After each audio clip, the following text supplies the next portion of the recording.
Bago mo pa man marinig ang pangalan ni Eman Bacosa, bago pa siya umakyat sa ring, bago pa siya tumayo sa harap ng kamera, may batang naghahanap ng direksyon sa buhay na hindi kailanman naging komportable sa spotlight.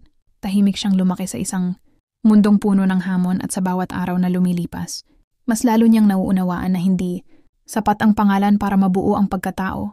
Kung hindi sariling pagsusumikap ang puhunan, sa simula hindi boxing ang inaasahang daan para sa kanya dahil may plano sana na dalhin siya sa Amerika kung saan mas tahimik ang buhay at mas malayo sa panganib ng ringmay pag nanais na mabigyan siya ng ligtas na kinabukasan at mas maganda sanang oportunidad, pero iba ang tibok ng puso ni Eman. Sa halip na pumili ng komportableng landas, mas pinili niyang humakbang papasok sa lugar kung saan bawat pagkakamali may kapalit, nasakit bawat tagumpay may dugong ibinabayad at bawat pagbangon may bahid ng tapang.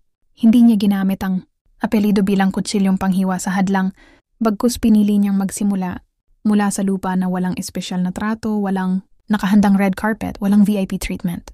Dahil hindi naman talaga siya lumaki sa pangalang Pacquiao, hindi siya yung batang araw-araw nasa tabi ng ring.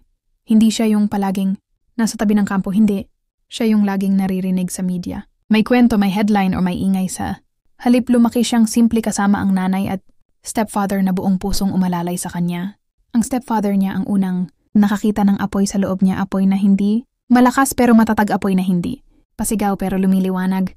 Kapag gusto niyang mag-training, kahit minsan bawal, kahit minsan delikado, tumatakas sila para makapag-ensayo. Simpleng gloves, simpleng kwarto, simpleng sapak at footwork, pero doon, unti-unting nabubuo ang karakter ng batang lalaban, hindi lang para sa sarili, kundi para sa buhay na gusto niyang ayusin. Sa bawat jab, sa bawat slip, sa bawat tungtong sa sahig, may kasamang kwento ng paghihirap at pangarap.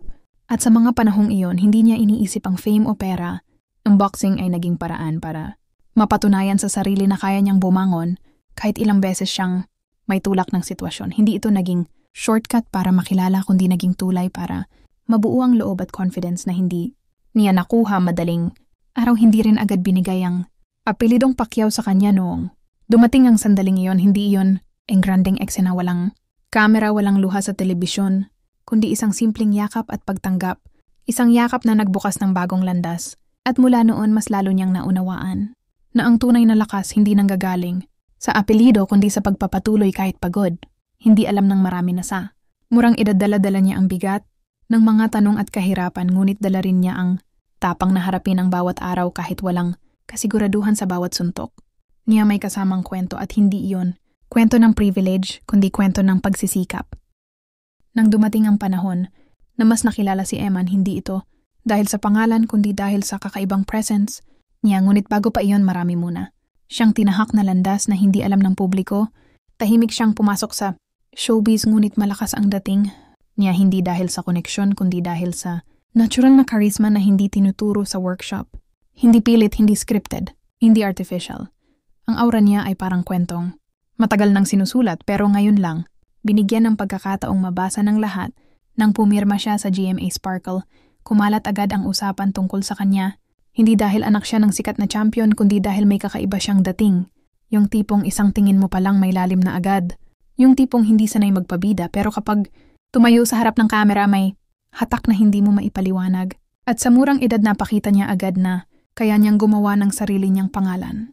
Kahit walang special treatment, at sa likod ng bagong landas sa showbiz may mga pangarap din siyang malayo sa inaakala ng maraming tao. Isa na dito ang pangarap niyang magkaroon ng sariling simbahan balang araw, hindi para maging pastor, hindi para magpakilala, kundi para gumawa ng lugar kung saan may kapayapaan at pag-asa. Lumaki siya sa tahanang inuuna ang panalangin at dala-dala niya iyon hanggang ngayon. Hindi niya kailangan i-post sa social media para ipakitang may faith siya. Tahimik niyang dinadala pero malalim na bahagi ng pagkatao niya. At syempre, isa sa pinaka-nag-ingay sa social media ay nang tanungin siya ng celebrity crush at walang atubiling sinabi niya ang pangalan ni Jillian Ward. Hindi biro, hindi pa-cute, hindi scripted, kundi sagot ng isang batang totoo at hindi marunong magsinungaling. Dahil doon biglang sumabog ang internet at lalong dumami ang nakakakita ng charm niya. Hindi siya yung tipong nag-iingay para sumikat, pero kapag nagsalita, siya tunay at mararamdaman mo. Isa pang hindi alam ng marami ay magaling pala siyang sumayaw. Oo, tama, magaling sumayaw. Hindi pa man nakikita ng publiko. Nang todo pero sa workshops at rehearsals, kilala na siya bilang mabilis mag-adapt at natural ang galaw. Yung tipong hindi mo inaasahan dahil sanay ka siyang makita sa boxing stands pero bigla mo na lang makikita na kaya niyang sumayaw na parang matagal na niyang ginagawa. Footwork mula boxing, nadadala niya sa choreography. Kaya hindi malabo na balang araw makita natin. Siyang gumagawa ng dance production na ikakagulat ng lahat. And kung mababasa mo ang mga feedback ng taong nakakatrabaho niya, iisa lang ang sinasabi may galaw si Eman at mas lalabas pa ito kapag mas nahasa siya. Mas nagiging free siya kapag sumasayaw, parang lumalabas ang part ng personality niya na hindi laging nakikita sa interview. Mas playful, mas confident, mas bata, mas totoo. Lalong lumilinaw na hindi lang siya pang-boxing, hindi lang pang-acting, kundi versatile siya sa maraming paraan. Pero sa likod ng lahat ng tagumpay na nakikita natin may mas malalim na dahilan kung bakit matatag.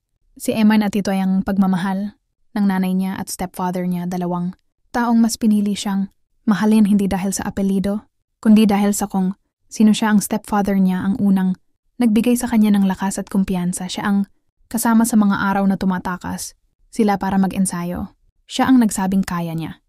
Siya ang nagbukas ng pintong hindi pa kayang mabuksan ng iba. Sa mundo kung saan maraming kwento ng pamilya ang puno ng tampugalit. O pag-iwas iba ang kwento ni Eman, dahil ang taong hindi niya kadugo ang siyang unang nagpunas ng luha niya, ang unang nagtulak sa kanya pasulong, ang unang nanindigan para sa pangarap niyang hindi pa niya alam kung paano sisimulan.